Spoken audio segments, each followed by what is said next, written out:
Un cordial saludo para todos. Mi nombre es Evelyn Tatiano Campo Calderón, actualmente estudiante de la Universidad del Quindío en el programa Ciencia de la Información y la Documentación, Archivística y Bibliotecología. Este video tiene como objetivo la sustentación de saberes de la unidad 2 de la asignatura Organización y Descripción de Archivos a cargo de la docente Marlene Salazar Ramos. La ordenación documental se puede definir como el subproceso en el que se establece la secuencia natural de la documentación. En otras palabras, la ordenación determina la secuencia en la que los documentos se disponen determinando cuál debe ubicarse primero y cuáles le siguen. Pero la ordenación documental no solo se limita únicamente a la disposición física de los documentos. Esta también representa un registro de la gestión y los procedimientos que llevaron a cabo la creación de dichos documentos. En esencia, la ordenación documental implica la disposición de los documentos de acuerdo con el principio de orden original, que se basa en considerar los pasos esenciales necesarios para llevar a cabo una gestión de manera efectiva. Se trata de establecer la relación de causa y efecto que se produce entre los documentos, donde existe un documento inicial seguido por uno o varios documentos que le subsiguen y finalmente uno que marca la conclusión del proceso, teniendo en cuenta que la ordenación debe hacerse a partir de las series documentales. Se pueden formular preguntas como ¿qué es una serie documental? ¿Cuáles son sus características? ¿Qué tipo de series documentales hay? Entre otras cosas. Una serie documental es un conjunto de documentos relacionados que comparten características similares y que se generan de manera repetitiva como parte de los procesos administrativos o técnicos en una organización. Estos documentos suelen tener un tipo documental común y tratar de temas afines. La creación de estas nos permiten organizar y gestionar de manera eficiente la información que se produce de forma recurrente en una entidad, facilitando su acceso y recuperación cuando sea necesario. Las características de las series documentales son: primero, cada serie documental es única y representa las actividades específicas realizadas por una unidad u oficina determinada. Segundo, las series documentales pueden ser compartidas por áreas administrativas que tienen funciones similares. Esto es especialmente evidente o pasa mucho en organizaciones descentralizadas o de gran tamaño, donde diversas subunidades pueden generar las mismas series documentales. Y tercero, las series documentales abarcan todo el ciclo de vida de los documentos. Tienen su origen en las oficinas donde se crean y gestionan documentos durante la fase de tramitación de diversos asuntos. Luego, estos documentos pueden ser trasladados a archivos centrales o intermedios una vez que se ha completado su tramitación. Y finalmente, algunos de estos documentos poseen un valor histórico y se conservan de manera permanente. Las series con unidades documentales simples se refiere a conjuntos de documentos donde cada unidad documental, es decir, cada tipo de documento individual, es independiente y no está relacionado con los demás tipos documentales en esa misma serie. Aunque estos tipos documentales comparten similitudes estructurales o formales, cada uno de ellos es completo por sí mismo en cuanto a su contenido, sin ninguna conexión con los documentos anteriores o posteriores en la serie. La disposición de estos tipos documentales se hace de forma sistemática, uno tras otro, lo que facilita el control de su producción. Por ejemplo, en una serie documental de decretos, cada decreto es una unidad documental simple e independiente. Aunque todos los decretos pueden tener cierta una estructura y formatos similares, cada uno aborda asuntos totalmente diferentes y no están relacionados con los otros decretos que están en esa serie. Las series con unidades documentales complejas son conjuntos de documentos organizados en expedientes, donde cada expediente contiene múltiples tipos documentales diferentes, pero relacionados en función de un trámite o proceso específico. Estos expedientes son únicos dentro de su serie y por lo general se almacenan en unidades de conservación separadas, como por ejemplo las carpetas.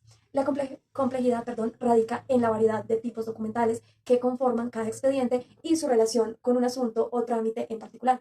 Ejemplo, los expedientes médicos. Estos expedientes contienen una variedad de documentos que están relacionados con la atención médica de un individuo en particular o de un paciente, como las historias clínicas, diagnósticos, recetas, informes de laboratorio y otros documentos que, aunque son diferentes, son relacionados también con la atención médica de dicho individuo. Anteriormente, cuando estaba hablando de las series con unidades documentales complejas, mencioné los expedientes. ¿Y qué son los expedientes? Un expediente es un conjunto de documentos de diversos tipos que están relacionados entre sí debido a que tratan sobre un mismo asunto o materia. Estos documentos se generan a medida que se desarrollan los trámites o procesos relacionados con dicho asunto. Y la ordenación documental al interior de un expediente se lleva a cabo siguiendo los pasos y eventos que se han dado durante su trámite. El primer documento que se coloca en el expediente es aquel que le da origen, ya sea a través de una solicitud o un trámite de oficio. A medida que se avanza en el proceso, se van añadiendo los documentos de acuerdo con el orden y la utilidad que tengan, hasta llegar al que marca la conclusión del trámite. Este proceso es esencial para garantizar que el expediente tenga una organización coherente y lógica, lo que facilita la reconstrucción del asunto que se está tratando desde su inicio hasta su conclusión final. Para hacer la ordenación de series documentales simples, primero se hace el análisis de las características formales. Se realiza un análisis detallado de las características formales de las unidades documentales para verificar si pertenecen a la serie documental en cuestión. Esto garantiza que los documentos sean relevantes y apropiados para la serie. Segundo, se hace la aplicación del sistema de ordenación acordado. Ya una vez seleccionado el sistema de ordenación, se procede a aplicarlo. Por ejemplo, si se utiliza un sistema numérico simple, se ordena los documentos comenzando desde el número más bajo hasta el número más alto, es decir, de forma ascendente. Tercero, almacenamiento en unidades de conservación. Después de ordenadas según el sistema elegido, la serie documental es almacenada en una carpeta. Y cuarto, se hace la foliación de documentos. Cada documento dentro de esta unidad de conservación se folia, es decir, se le asigna un número único o una identificación que facilita su seguimiento y recuperación. En este ejemplo, entonces se ordenarían empezando por el acta 001-2023 y siguiendo la secuencia numérica ascendente, es decir, acta 002, acta 003 de 2023 y así hasta que se termine con la unidad documental. La ordenación documental de series o unidades documentales complejas se lleva a cabo siguiendo un sistema cronológico basado en las fechas extremas, año, mes, día. Para llevar a cabo esta ordenación, primero se hace la identificación de la fecha de inicio y fin. El primer paso consiste en identificar la fecha del primer documento generado durante el proceso, que suele ser la más antigua en el contexto del procedimiento administrativo, así como la fecha del último documento que marca la finalización del trámite. Segundo, se hace la organización en orden cronológico. Entonces, los documentos se organizan siguiendo una secuencia cronológica. Esto implica organizar los documentos dentro del expediente de tal manera que reflejen la secuencia temporal de los acontecimientos, comenzando por la fecha más antigua y avanzando hacia la fecha más reciente o el documento que finaliza con el trámite. Y por último, se hace la eliminación de documentos en blanco o de apoyo. Este proceso es esencial llevar a cabo, puesto que es una revisión minuciosa del expediente para retirar cualquier hoja en blanco o documentos que tengan un carácter puramente de apoyo. Entonces ya les voy a mostrar cómo está organizado este expediente de forma cronológica. Hago esta toma desde este punto para que haya una mejor visualización. Entonces, este expediente hace parte de la Comisaría de Familia Carolina del Príncipe. Es un proceso administrativo de restablecimiento de derechos. Entonces, podemos observar por acá que al abrirlo, el primer documento es un auto y tiene fecha de febrero 6 de 2023. Al final encontramos una resolución del 16 de junio de 2023. Entonces se puede apreciar que este expediente está organizado de manera cronológica para que al abrirlo aparezca el primer documento que dio origen a este expediente y con el que se concluyó. La rotulación de carpetas y cajas de archivo es un proceso esencial para garantizar una organización eficiente de la documentación. Siguiendo el Acuerdo 042 del Archivo General de la Nación, En su artículo 4 se especifica cómo deben marcarse tanto las carpetas como las cajas de archivo y cómo se hace este proceso. Este proceso comienza primero por saber qué son las etiquetas de identificación, es decir, los rótulos. Los rótulos son etiquetas de identificación que se utilizan para marcar las carpetas y cajas de archivo. Estas etiquetas contienen información clave que facilita la ubicación y recuperación de los documentos archivados. Segundo, tener claro qué información debe incluir en los rótulos, la cual incluye el fondo. Indica el fondo documental al que pertenecen los documentos. Esto puede ser una entidad, un departamento u una organización específica. La sección. Esta identifica la sección dentro del fondo documental. Las secciones pueden representar divisiones funcionales o áreas de responsabilidad. La subsección. Si es relevante, se especifica la subsección a la que pertenecen los documentos. Esto puede ayudar a una organización más detallada. La serie hace referencia a la serie documental a la que pertenecen los documentos archivados. La subserie. Si se utiliza, se menciona la subserie documental, que distingue aún más los documentos dentro de una serie. El número de expediente. Cada expediente o conjunto de documentos suele tener un número de identificación única que se incluye en el rótulo. El número de folios indica la cantidad de hojas o folios contenidos en la carpeta o caja. También las fechas extremas. Estas especifican el rango de fechas que abarcan los documentos archivados. El número de carpeta y número de caja se utiliza para identificar la carpeta o caja de archivo en sí. Si los documentos se almacenan en carpetas individuales y estas a su vez se guardan en cajas, se debe marcar tanto la carpeta como la caja con su número correspondiente. Y tercero, después de haber diligenciado la anterior información, ubicar el rótulo. Los rótulos deben colocarse o ubicarse de manera visible en la carpeta o caja, de modo que puedan ser vistos, visibles fácilmente, identificables y legibles. Eso facilita la ubicación y recuperación de la documentación cuando sea necesario.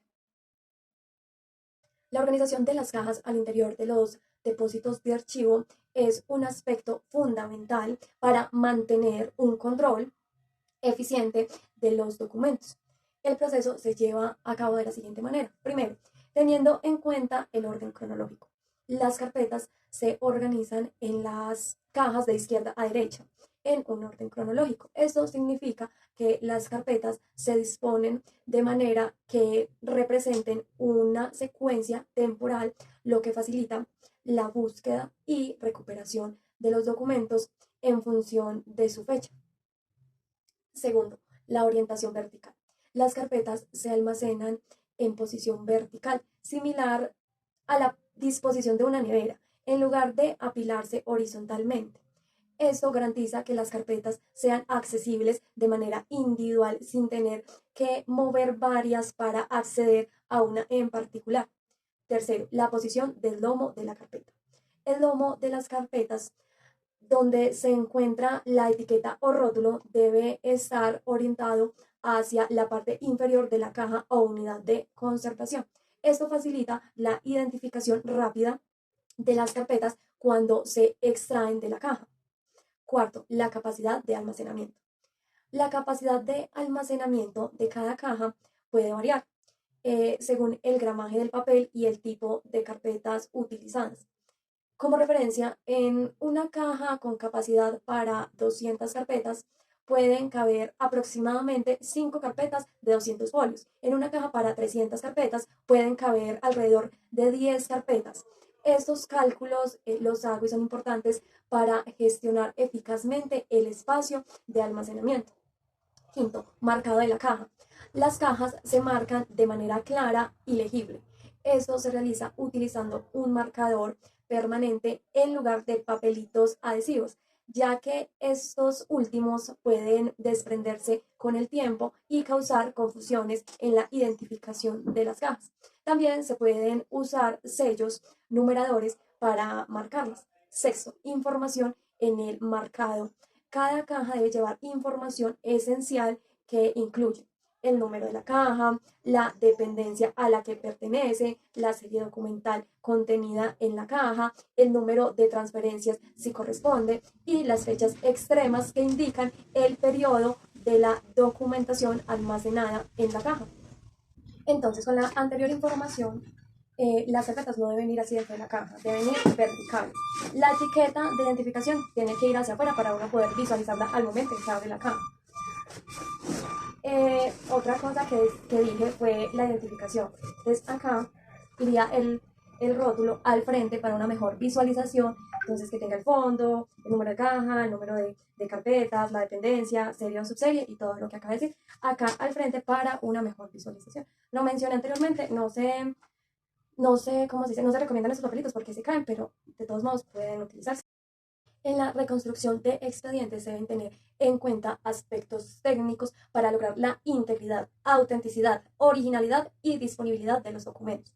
Además, se deben seguir requisitos como lo es identificación de los documentos faltantes, la verificación de la autenticidad de los documentos que se van a incluir en el expediente reconstruido, la elaboración de un inventario de los documentos que se van a incluir en el expediente, la organización de los documentos en el orden en que se encontraban en el expediente original y la elaboración de un acta de reconstrucción del expediente que contenga información detallada sobre el procedimiento realizado.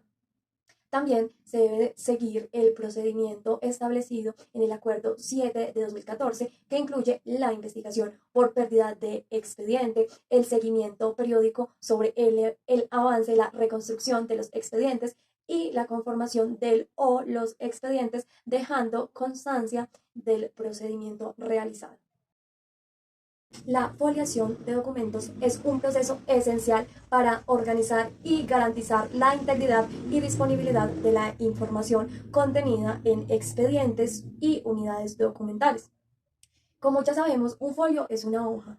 Foliar es la acción de numerar hojas y la foliación es el acto de numerar los folios, o sea, las hojas, solo por su cara recta. Pero, ¿cómo se hace ese proceso y qué necesitamos?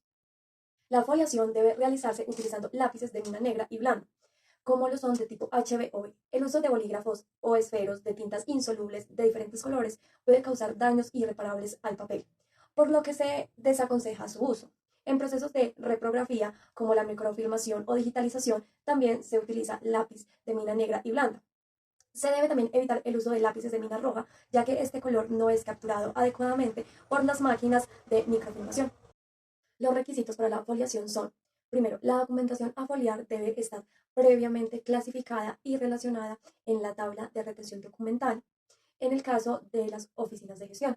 En fondos acumulados se foliará la documentación sujeta a conservación en archivo central o archivo histórico, así como la que será reproducida en otros soportes.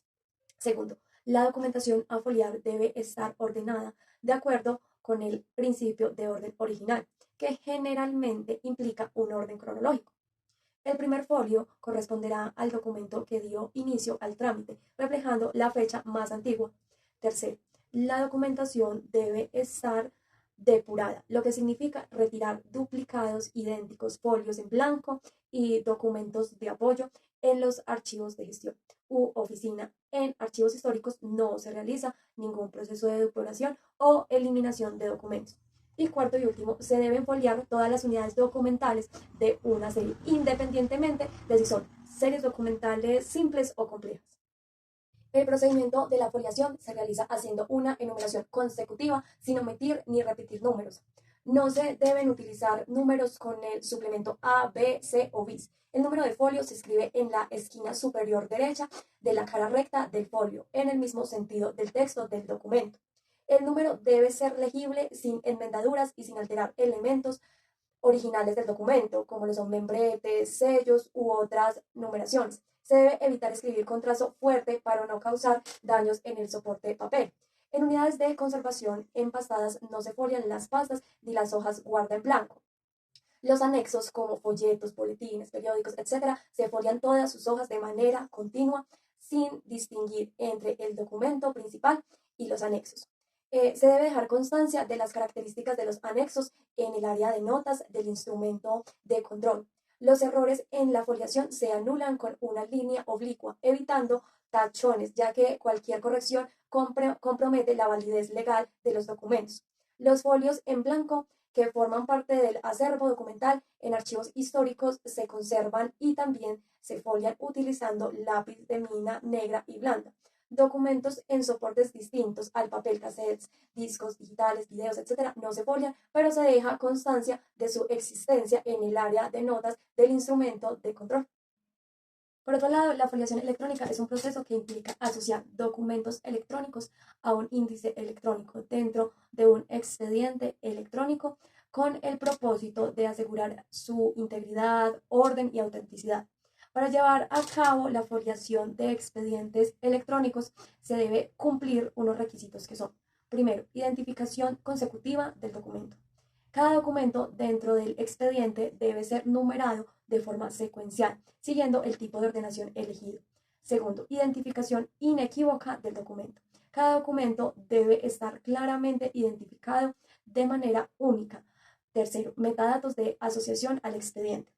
Cada documento debe incluir metadatos que lo vinculen al expediente al que pertenece.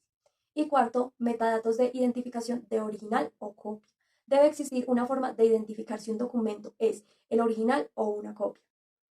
Los sistemas de ordenación, los cuales son alfabético, numérico y mixto, los cuales se adaptan a las características particulares de cada serie.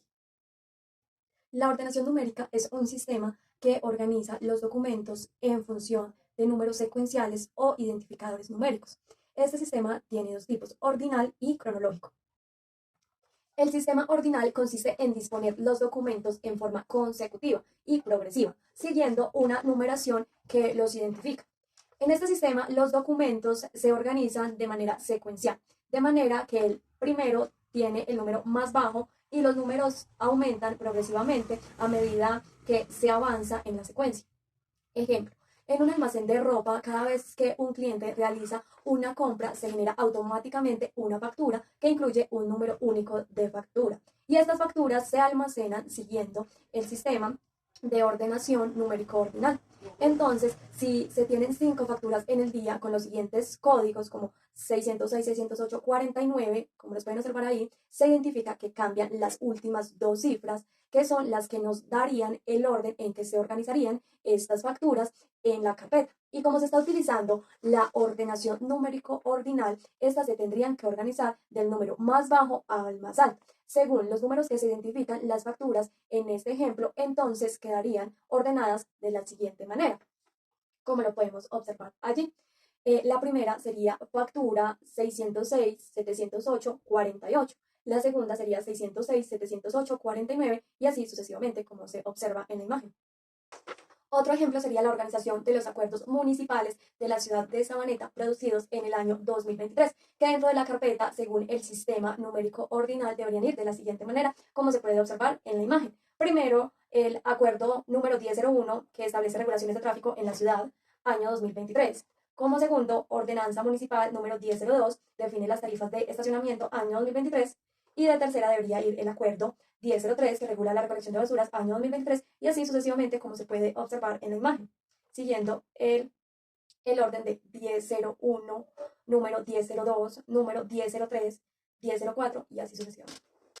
El sistema de ordenación numérico de tipo cronológico consiste en organizar documentos o registros en un archivo siguiendo una secuencia estrictamente cronológica, basada en las fechas en las que se tramitaron o crearon los documentos. Este sistema se rige por el principio de que los documentos se disponen en un orden de acuerdo con su fecha de creación o tramitación, dando prioridad al año, seguido del mes y finalmente el día. Esto significa que los documentos más antiguos se ubican al principio, mientras que los más recientes se colocan al final de la secuencia. Un ejemplo de este sistema de ordenación son los procesos administrativos, como lo es un proceso de restablecimiento de derechos de la Ley 1098/2006, donde se organizan los documentos en la carpeta siguiendo el orden de las fechas de cada actuación o prueba recaudada. Dentro del proceso pueden haber autos, valoraciones profesionales, peritajes o resoluciones. Entonces se podrían ver organizados de la siguiente manera, como pueden observar en la imagen. Primero, el auto de apertura número 022 con fecha del 5 de septiembre de 2023, luego la valoración psicológica del 8 de septiembre de 2023 y por último la verificación de derechos con fecha 15 de septiembre de 2023. Comienza con la fecha más antigua hasta la más nueva. La ordenación alfabética consiste en organizar los documentos, registros o elementos de un archivo siguiendo el orden de las letras del alfabeto, generalmente de la A a la Z, y hay de tipo onomástico, toponímico y temático. El sistema de ordenación alfabético onomástico consiste en organizar los documentos o expedientes siguiendo un orden basado en los nombres y apellidos de las personas involucradas. Este enfoque es ideal para series documentales que contienen expedientes que permanecen abiertos durante largos periodos de tiempo, como por ejemplo las historias laborales, las historias clínicas o los expedientes académicos de alumnos. En este sistema se debe tener en cuenta el siguiente orden: primer apellido, segundo apellido y el nombre al final. Un ejemplo de aplicación del sistema de ordenación alfabético onomástico podría ser la organización de los expedientes de 3 alumnos, con los nombres Alejandro Pérez Martínez, María Rodríguez Sánchez y Luis González Fernández. Para organizar estos expedientes utilizando el sistema de ordenación alfabético onomástico, primero se tomaría el primer apellido de cada alumno y se ordenarían alfabéticamente. Entonces quedaría primero González, luego Pérez y por último Rodríguez. Como no hay grupos de apellidos iguales, no se necesita utilizar un segundo apellido como suborden en este caso. Entonces el resultado sería una secuencia ordenada alfabéticamente de los expedientes académicos de los alumnos. Entonces quedaría así: González Fernández Luis, Pérez Martínez Alejandro y Rodríguez Sánchez María. El sistema de ordenación toponímico o alfabético geográfico consiste en organizar una serie documental alfabéticamente utilizando nombres de lugares como criterio principal. Los lugares pueden variar según las necesidades y la naturaleza de los documentos, pudiendo ser países, departamentos, municipios, localidades, barrios, entre otros. Este enfoque se utiliza cuando la ubicación geográfica es un factor importante para la organización y recuperación de los documentos. Por ejemplo, en un archivo de una entidad gubernamental que maneja documentos relacionados con diferentes municipios, la ordenación toponímica sería útil para que los documentos de cada municipio estén agrupados y sean fáciles de encontrar. Por ejemplo, supongamos que se está organizando una serie documental relacionada con proyectos de construcción en diferentes municipios de un departamento. Los documentos se ordenarían alfabéticamente según el nombre de cada municipio. En este caso son municipios de Antioquia. La ordenación temática es un método de organización de documentos que se basan en agruparlos y ordenarlos según su contenido o tema. En este sistema, los documentos relacionados con un tema o asunto específicos se agrupan juntos, independientemente su fecha de origen o formato. Esto facilita la búsqueda y recuperación de dichos documentos relacionados con un tema en particular. Entonces, por ejemplo, está acá, que es el ejemplo que se puede observar en la imagen. La temática es informes estadísticos y en la carpeta quedarían organizados alfabéticamente así: análisis de venta, gestión de inventarios y finanzas y análisis de costo, que todo tiene que ver con informes estadísticos. Los sistemas de ordenación mixtos combinan elementos de diferentes sistemas de ordenación para adaptarse a las necesidades específicas de una serie documental o un archivo en particular. Y de estos hay alfanumérico y ordinal cronológico. El sistema de ordenación alfanumérico combina elementos de ordenación alfabética y numérica cronológica para organizar una serie documental. En este sistema los datos se cruzan y siempre están asociados. Un ejemplo sería los expedientes de pacientes en un hospital. Estos expedientes médicos de los pacientes podrían organizarse alfanuméricamente utilizando el número de historia clínica del paciente, número único, seguido del apellido y nombre del paciente, como se muestra acá en la organización de estos expedientes. Primero va el 2345 Pérez John, luego el 23456 García María y por último el 34567 Sosa Salomé.